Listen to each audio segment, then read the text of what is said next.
വാർത്തകൾ പാലക്കാട് ഞെട്ടി. സ്വകാര്യ ബസിൽ വൻ കഞ്ചാവ് വേട്ട.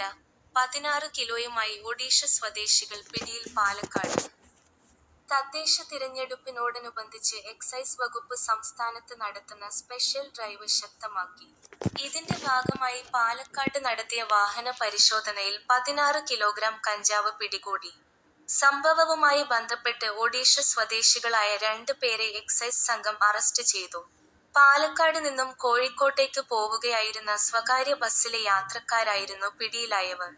ഒഡീഷ സ്വദേശികളായ ഗണേഷ് ബിഷോയ്, 48, രഞ്ജൻ കുമാർ സ്വയിൻ, 38 എന്നിവരാണ് കഞ്ചാവ് കടത്താൻ ശ്രമിക്കുന്നതിനിടെ പിടിയിലായത്. കള്ളക്കടത്ത് തടയാനുള്ള എക്സൈസിന്റെ നീക്കത്തിന് നിർണായകമായ ഈ വിജയം ലഭിച്ചത് Parali excise inspector Sreelatha K, Mannarkkad inspector Jayachandran C എന്നിവരുടെ നേതൃത്വത്തിലുള്ള സംഘമാണ്.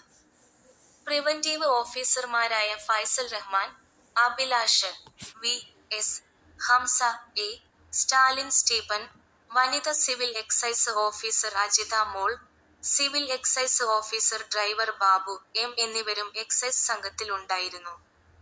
വരും ദിവസങ്ങളിലും പരിശോധന കർശനമായി തുടരുമെന്ന് അധികൃതർ അറിയിച്ചു. News city Thiruvananthapuram.